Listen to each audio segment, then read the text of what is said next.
Assalamualaikum warahmatullahi wabarakatuh. Waalaikumsalam warahmatullahi wabarakatuh. Alhamdulillahirabbil alamin. Wassalatu wassalamu ala asyrofil anbiya'i wal mursalin wa ala alihi washabihi wasallam. Amma ba'du. Alhamdulillah, puji dan syukur kepada Allah Subhanahu wa taala karena pada hari ini kita kembali melaksanakan aktivitas perkuliahan sebagaimana biasanya pada mata kuliah perpajakan.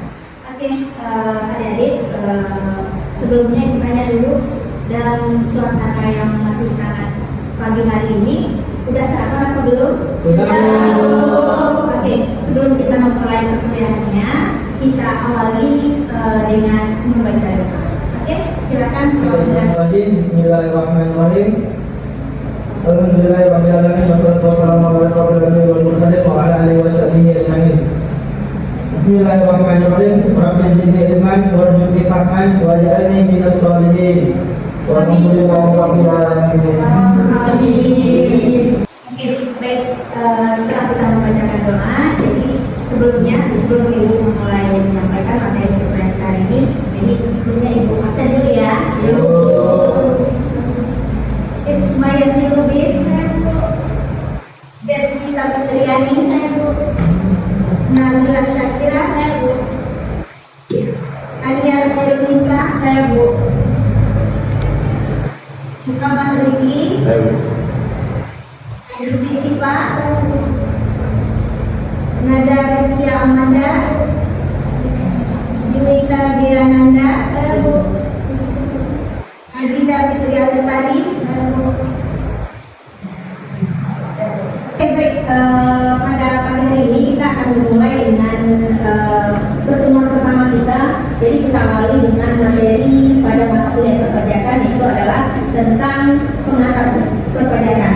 Jadi adik-adik, sebelum kita memulai lebih dalam memahami apa itu pajak, apa itu fungsi, apa itu unsur-unsur, dan apa itu asas, dan bagaimana perhitungan dari pajak itu sendiri, maka Ibu ingin tahu terlebih dahulu dari adik-adik semua secara sederhana pemahamannya. Mungkin pajak itu adalah kebiasaan sehari-hari kita dan sudah menjadi suatu hal yang bersifat hukum mungkin ya. Adik-adik pun sangat paham dengan bahasa pajak itu sendiri. Coba secara sederhana yang adik-adik pahami, pajak itu apa adik? Silakan diacungkan tangan. Pajak itu ketentuan dari pemerintah yang harus kita perlu bayarnya, Bu. Oke, baik. Nah, jadi perlu kita pahami secara sederhana pengertian dari pajak itu adalah sesuatu yang bersifat sesuatu yang harus kita bayar yang bersifat wajib, ya, yang bersifat wajib. Jadi bukan seperti unsur adanya suatu keikhlasan atau apa sukarela, tidak, tetapi ada aturannya yang harus kita bayar, ada aturannya dan ada persentasenya yang harus kita keluarkan setiap tahun ataupun per waktu tertentu di dalam pembayaran pajak itu sendiri, ya, di dalam pajak itu sendiri. Nah, kita lihat salah satu contoh pengertian sederhananya tentang pajak itu sendiri sudah disebutkan oleh adik-adik itu sendiri. Nah, yang perlu kita garis bawahi ya adik tentang pengertian pajak itu sendiri pada mata kuliah perpajakan ini sendiri adalah pajak itu bukan sejenis iuran ataupun sukarela, ya, seperti kita butuh sumbangan sesuatu, maka dengan keikhlasan berapa yang menyumbang, tidak, itu bukan dalam bentuk pajak, tetapi pajak itu sesuatu yang benar-benar wajib kita penuhi sesuai dengan aturan dan persentase tertentu, gitu. Itu adalah salah satu contoh dari sifat dari pajak itu yang bukan sifat iuran ataupun sukarela. Nah, di sini kita melihat bahwa pajak itu adalah sesuatu yang bersifat iuran wajib rakyat kepada kas negara, ya.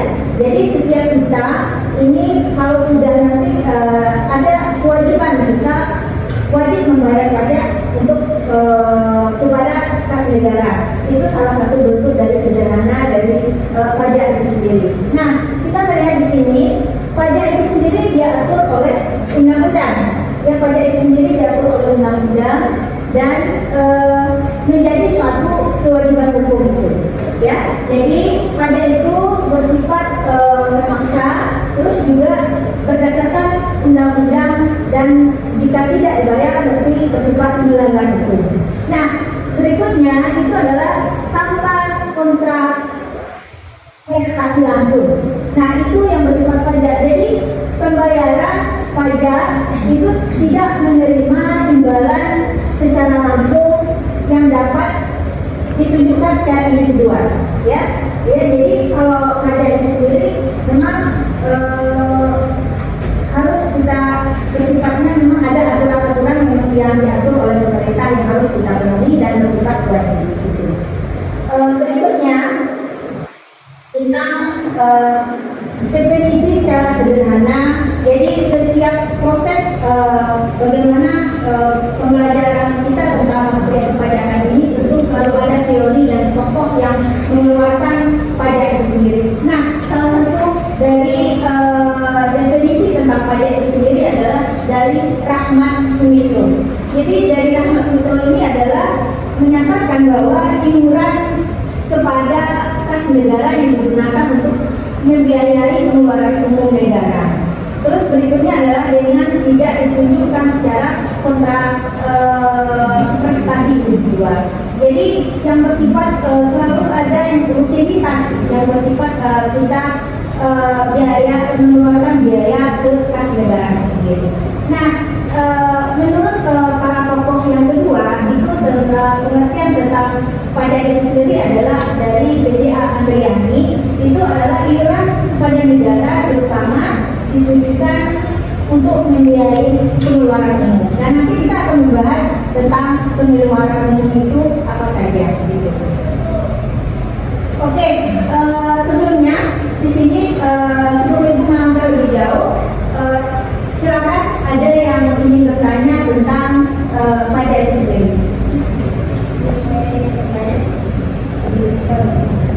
Bagaimana perpajakan yang ada di Indonesia? Oke, baik. Nah, kita harus ketahui bahwa perpajakan yang ada di Indonesia itu kita harus melihat dari fungsi dari pajak itu sendiri. Jadi fungsi secara sederhananya itu adalah lebih dari sekedar mengisi kas, ya, kas negara itu sendiri. Namun kita harus melihat dari fungsinya ada tiga. Itu ada fungsi budgetar, yaitu pajak sebagai sumber pendapatan negara untuk membiayai pengeluaran publik.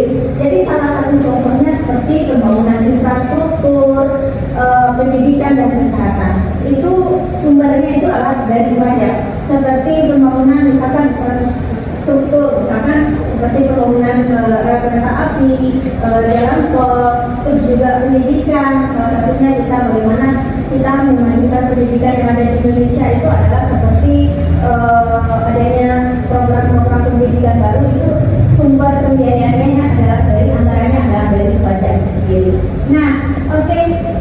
Berikutnya ada poin kedua yaitu fungsi reguleran, yaitu fungsi sebagai alat untuk mengatur kegiatan ekonomi, mendorong atau menghambat sektor tertentu sesuai kebijakan negara. Nah, fungsinya ini adalah secara lebih spesifik, yaitu tentang bagaimana mengatur kegiatan ekonomi. Itu adalah fungsi dari pajak itu sendiri. Nah, yang ketiga itu kita melihat adalah fungsi alokasi distribusi. Nah, di sini kita melihat bagaimana pajak mewujudkan kesejahteraan secara merata. Jadi mengalokasikan sumber daya yang ada sebagai bagi seluruh rakyat. Nah, di sini kita melihat bahwa dari pajaklah sumber bagaimana pendidikan, kesehatan itu diperhatikan, ya. Jadi kalau kesehatan ibarat katanya seperti anak-anak yang mengalami stunting, gizi buruk. Nah, anggarannya dari mana? Anggarannya nanti perputaran dari pajak itu sendiri. Oke? Nah, jadi di Indonesia itu yang perlu kita ketahui itu ada jenis pajak di Indonesia. Jadi jenis pajak di Indonesia itu ada jenis pajak pusat, pajak daerah, dan pajak campuran. Nah, salah satu bentuk dari pajak pusat ini ada PPH, PPN, PPNBM, dan biaya matra itu sendiri. Itu terfokus ke pusat. Nah, selanjutnya dari pajak daerah itu ada dipungut oleh pemerintah daerah untuk